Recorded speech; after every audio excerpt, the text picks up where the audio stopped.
इस ज्ञान को जितना फैलाओगे आपको उतना ही पुण्य मिलेगा, ये सत्कर मान लेना।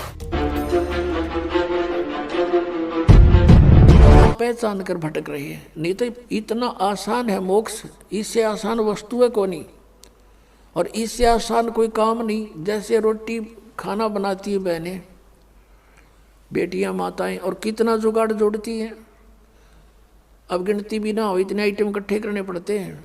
परात कितना, फिर तवा, चूल्हा, लकड़ी, तेल है, और फिर कटोरा, फिर चम्मच, फिर नमक, मिर्च, नरी आइटम इकट्ठी करके, और फिर आटा बनाना, फिर सब्जी काटना, छोंक लाना है। और इसी गर्मी हो चाहे सर्दी, उसमें वो चाहे वर्षा हो। अब तो कुछ एक गैस के चूल्हे चाले हो गए, नहीं पहले तो लकड़ियाँ जलाया करते थे, अब भी जलाते हैं। 90% लोग लकड़ियों से ही अब खाना बनाते। तो गिल्ली हो जाए वर्षा के दिनों में, वो जल के देना, फूं फूं आँख लाल हो जाए, और फिर भी बना के छोड़ दें हम। और परमात्मा के भजन में कुछ भी तो ना, जीभ भी ना लानी, अरे यो ना होता हमारे थे, देखे खोटे लाग रहे, जीवा भी नहीं हलानी, बिना जीभ के सिमण दे दिया मालिक ने। सांस तो आवेगा तुम्हें, लेट के ले लो, बैठ के ले लो, चलते लो, वो सिमण करो। और ये प्रथम मंत्र है, इसका जाप भी मानसिक करो, मौखिक नहीं करना। तो मौखिक तो जैसे अलग बैठे हो अकेले कर लो, नहीं मानसिक करो इसको। तो इस तरह इसमें कुछ भी ठाके ना लेना, और ना कोई जुगाड़ जोड़ना, और यूँ भी ना कर सकते फिर हमारे जैसे नालायक नहीं, फिर हम किसे भगत है। तो कहने का भाव ये है कि ये सबसे आसान है मोक्ष पाना। अब हम उसी प्रसंग पर आते हैं। तो ऐसे परमात्मा हमें चार्ज कर गए, और चार्ज करके चले गए। मालिक सहश्री आए थे, सहश्री चले गए, तो हम मालिक को नहीं पहचान सके, इसलिए उनसे विमुख हो गए थे। परमेश्वर ने एक लीला की थी।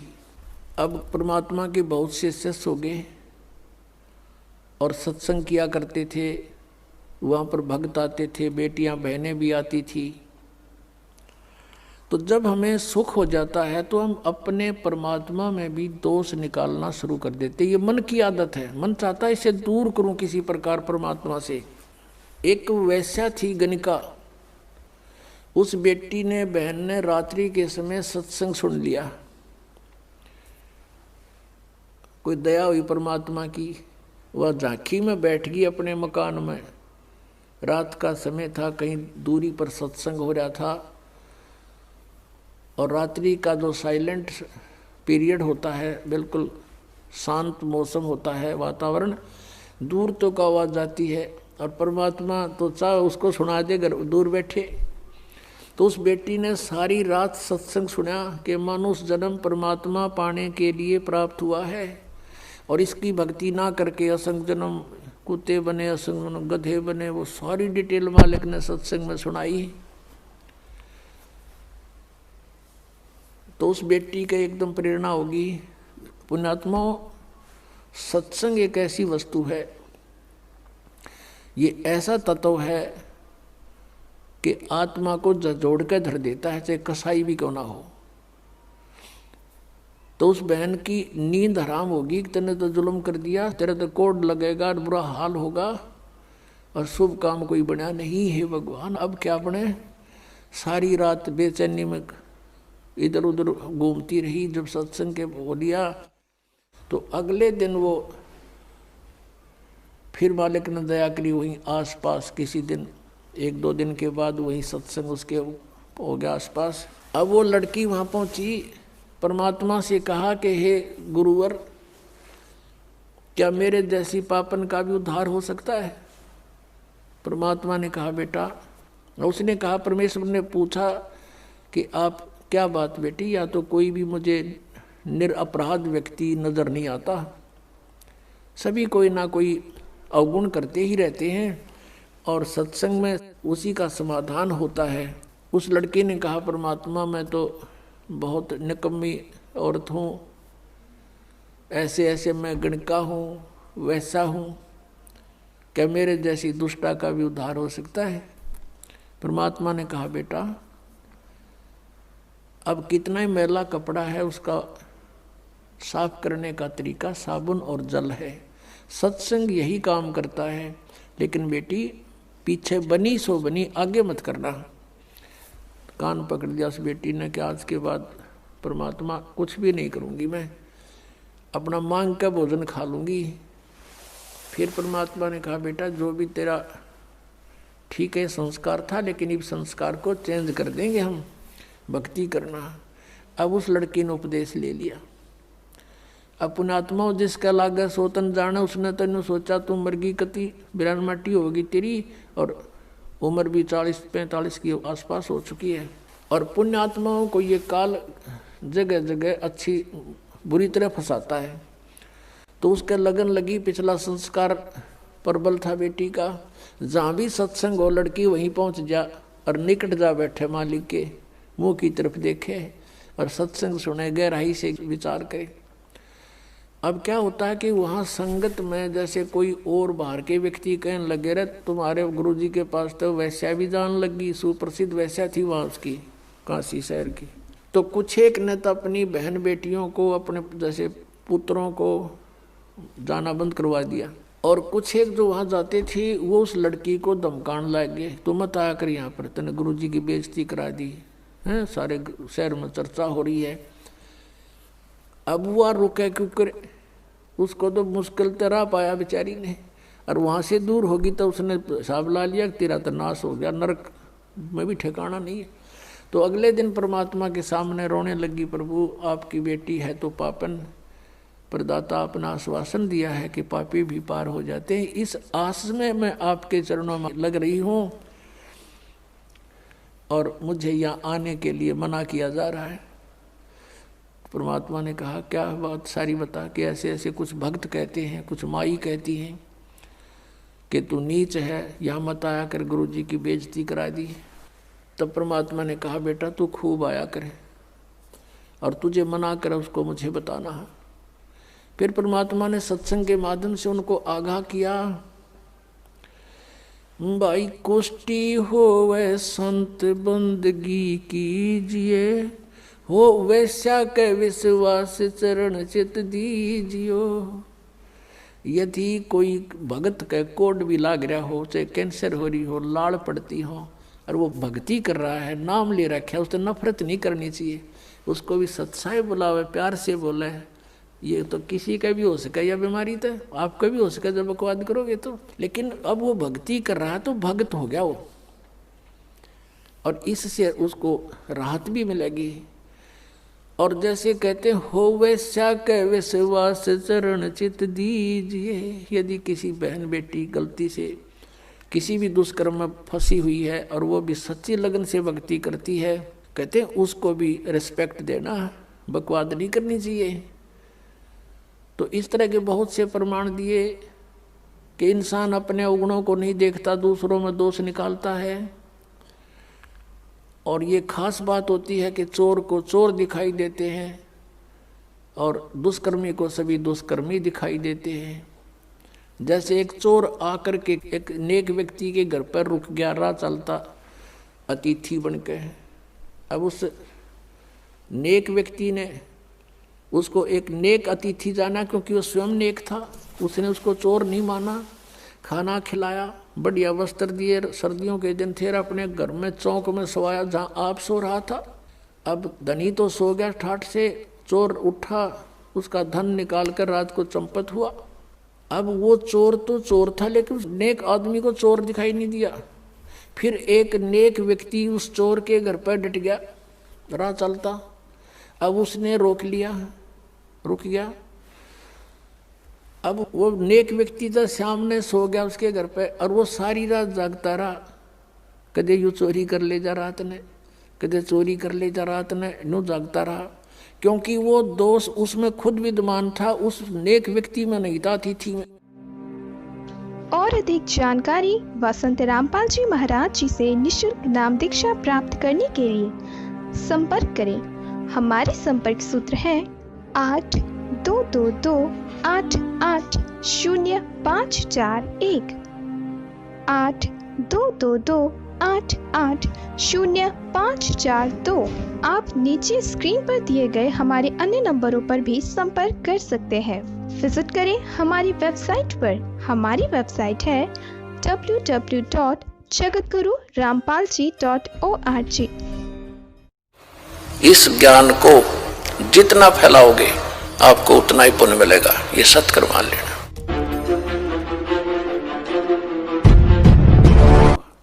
हम परमात्मा को ना पहचान कर भटक रहे हैं, नहीं तो इतना आसान है मोक्ष, इससे आसान वस्तु है कोई नहीं, और इससे आसान कोई काम नहीं। जैसे रोटी खाना बनाती है बहनें, बेटियां, माताएं, और कितना जुगाड़ जोड़ती हैं, अब गिनती भी ना हो, इतने आइटम इकट्ठे करने पड़ते हैं।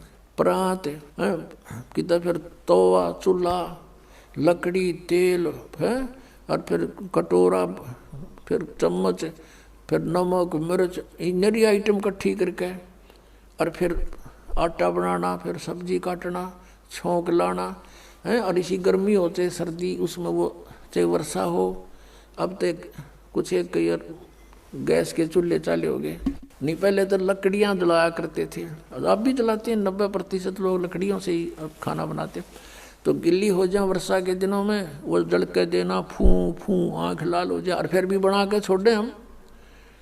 और परमात्मा के भजन में कुछ भी तो ना, जीव भी ना लानी, अरे यो ना होता हमारे थे, देखे खोटे लाग रहे, जीवा भी नहीं हलानी, बिना जीव के सिमण दे दिया मालिक ने। सांस तो आवेगा तुम्हें, लेट के ले लो, बैठ के ले लो, चलते लो, वो सिमण करो। और ये प्रथम मंत्र है, इसका जाप भी मानसिक करो, मौखिक नहीं करना। तो मौखिक तो जैसे अलग बैठे हो अकेले कर लो, नहीं मानसिक करो इसको। तो इस तरह इसमें कुछ भी ठाके ना लेना, और ना कोई जुगाड़ जोड़ना, और यूँ भी ना कर सकते, फिर हमारे जैसे नालायक नहीं, फिर हम किसे भगत है। तो कहने का भाव ये है कि ये सबसे आसान है मोक्ष पाना। अब हम उसी प्रसंग पर आते हैं। तो ऐसे परमात्मा हमें चार्ज कर गए, और चार्ज करके चले गए। मालिक सहश्री आए थे, सहश्री चले गए। तो हम मालिक को नहीं पहचान सके, इसलिए उनसे विमुख हो गए थे। परमेश्वर ने एक लीला की थी। अब परमात्मा के बहुत से शिष्य हो गए, और सत्संग किया करते थे, वहाँ पर भक्त आते थे, बेटियां बहनें भी आती थी। तो जब हमें सुख हो जाता है तो हम अपने परमात्मा में भी दोष निकालना शुरू कर देते। ये मन की आदत है, मन चाहता है इसे दूर करूं किसी प्रकार परमात्मा से। एक वैश्या थी गणिका, उस बेटी ने, बहन ने रात्रि के समय सत्संग सुन लिया। कोई दया हुई परमात्मा की, वह झांकी में बैठ गई अपने मकान में। रात का समय था, कहीं दूरी पर सत्संग हो रहा था, और रात्रि का जो साइलेंट पीरियड होता है, बिल्कुल शांत मौसम होता है, वातावरण, दूर तो का आवाज़ जाती है, और परमात्मा तो चाहे उसको सुना दे अगर दूर बैठे। तो उस बेटी ने सारी रात सत्संग सुना कि मनुष्य जन्म परमात्मा पाने के लिए प्राप्त हुआ है, और इसकी भक्ति ना करके असंग जन्म कुत्ते बने, असंग जन्म गधे बने। वो सारी डिटेल मालिक ने सत्संग में सुनाई। तो उस बेटी का एकदम प्रेरणा होगी। पुण्यात्मा, सत्संग एक ऐसी वस्तु है, ये ऐसा तत्व है कि आत्मा को जोड़ के धर देता है, चाहे कसाई भी क्यों ना हो। तो उस बहन की नींद हराम होगी, तेने तो जुल्म कर दिया, तेरे तो कोड लगेगा, बुरा हाल होगा, और शुभ काम कोई बना नहीं है भगवान, अब क्या बने। सारी रात बेचैनी में इधर उधर घूमती रही। जब सत्संग के बोलिया तो अगले दिन वो फिर मालिक ने दया करी, वहीं आसपास किसी दिन 1-2 दिन के बाद वहीं सत्संग उसके हो गया आसपास। अब वो लड़की वहाँ पहुँची, परमात्मा से कहा कि हे गुरुवर, क्या मेरे जैसी पापन का भी उद्धार हो सकता है? परमात्मा ने कहा बेटा, उसने कहा, परमेश्वर ने पूछा कि आप क्या बात बेटी, या तो कोई भी मुझे निरपराध व्यक्ति नज़र नहीं आता, सभी कोई ना कोई अवगुण करते ही रहते हैं, और सत्संग में उसी का समाधान होता है। उस लड़के ने कहा, परमात्मा मैं तो बहुत निकम्मी औरत हूँ, ऐसे ऐसे मैं गणिका हूँ, वैसा हूँ, क्या मेरे जैसी दुष्टा का भी उद्धार हो सकता है? परमात्मा ने कहा बेटा, अब कितना ही मैला कपड़ा है उसका साफ करने का तरीका साबुन और जल है। सत्संग यही काम करता है। लेकिन बेटी पीछे बनी सो बनी, आगे मत करना। कान पकड़ दिया उस बेटी ने कि आज के बाद परमात्मा कुछ भी नहीं करूँगी, मैं अपना मांग का भोजन खा लूँगी। फिर परमात्मा ने कहा बेटा जो भी तेरा ठीक है संस्कार था, लेकिन इस संस्कार को चेंज कर देंगे हम, भक्ति करना। अब उस लड़की ने उपदेश ले लिया। अब पुण्यात्मा जिसका लागे सोतन जाने, उसने तेन सोचा तू मरगी कति बिरान माटी होगी तेरी, और उम्र भी 40-45 के आसपास हो चुकी है। और पुण्यात्माओं को ये काल जगह जगह अच्छी बुरी तरह फंसाता है। तो उसके लगन लगी, पिछला संस्कार प्रबल था बेटी का, जहाँ भी सत्संग हो लड़की वहीं पहुँच जा और निकट जा बैठे मालिक के मुँह की तरफ देखे और सत्संग सुने, गहराई से विचार करे। अब क्या होता है कि वहाँ संगत में जैसे कोई और बाहर के व्यक्ति कहने लगे रहे तुम्हारे गुरुजी के पास तो वैश्या भी जान लगी, सुप्रसिद्ध वैश्या थी वहाँ उसकी, काशी शहर की। तो कुछ एक ने तो अपनी बहन बेटियों को, अपने जैसे पुत्रों को जाना बंद करवा दिया, और कुछ एक जो वहाँ जाते थे वो उस लड़की को धमकाने लगे, तो मत आया कर यहाँ पर, तने गुरुजी की बेइज्जती करा दी है, सारे शहर में चर्चा हो रही है। अब वो रुके क्योंकि उसको तो मुश्किल तरह पाया बेचारी ने, और वहाँ से दूर होगी तो उसने हिसाब ला लिया तेरा तो नाश हो गया, नरक में भी ठिकाना नहीं है। तो अगले दिन परमात्मा के सामने रोने लगी, प्रभु आपकी बेटी है तो पापन, प्रदाता अपना आश्वासन दिया है कि पापी भी पार हो जाते हैं, इस आस में मैं आपके चरणों में लग रही हूँ और मुझे यहाँ आने के लिए मना किया जा रहा है। परमात्मा ने कहा क्या बात सारी बता, कि ऐसे ऐसे कुछ भक्त कहते हैं, कुछ माई कहती हैं कि तू नीच है, यहाँ मत आया कर, गुरुजी की बेइज्जती करा दी। तब परमात्मा ने कहा बेटा तू खूब आया करे, और तुझे मना करे उसको मुझे बताना है। फिर परमात्मा ने सत्संग के माध्यम से उनको आगाह किया, भाई कोष्टी हो वह संत बंदगी कीजिए, हो वैश्या के विश्वास चरण चित दीजियो। यदि कोई भगत के कोड भी लाग रहा हो, चाहे कैंसर हो रही हो, लाड़ पड़ती हो, और वो भक्ति कर रहा है, नाम ले रखा है, उससे नफरत नहीं करनी चाहिए, उसको भी सत्साई बुलावे, प्यार से बोले। ये तो किसी का भी हो सके यह बीमारी, तो आपका भी हो सके जब बकवाद करोगे तो। लेकिन अब वो भक्ति कर रहा है तो भक्त हो गया वो, और इससे उसको राहत भी मिलेगी। और जैसे कहते हो वैश्या के विश्वास चरण चित दीजिए, यदि किसी बहन बेटी गलती से किसी भी दुष्कर्म में फंसी हुई है और वो भी सच्ची लगन से भक्ति करती है, कहते हैं उसको भी रिस्पेक्ट देना, बकवाद नहीं करनी चाहिए। तो इस तरह के बहुत से प्रमाण दिए कि इंसान अपने अवगुणों को नहीं देखता, दूसरों में दोष निकालता है। और ये खास बात होती है कि चोर को चोर दिखाई देते हैं और दुष्कर्मी को सभी दुष्कर्मी दिखाई देते हैं। जैसे एक चोर आकर के एक नेक व्यक्ति के घर पर रुक गया, राह चलता अतिथि बन के। अब उस नेक व्यक्ति ने उसको एक नेक अतिथि जाना, क्योंकि वो स्वयं नेक था, उसने उसको चोर नहीं माना, खाना खिलाया, बढ़िया वस्त्र दिए, सर्दियों के दिन थे, अपने घर में चौक में सोया जहाँ आप सो रहा था। अब धनी तो सो गया ठाठ से, चोर उठा, उसका धन निकाल कर रात को चंपत हुआ। अब वो चोर तो चोर था, लेकिन उस नेक आदमी को चोर दिखाई नहीं दिया।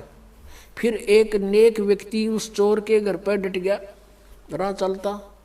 अब उसने रोक लिया, रुक गया।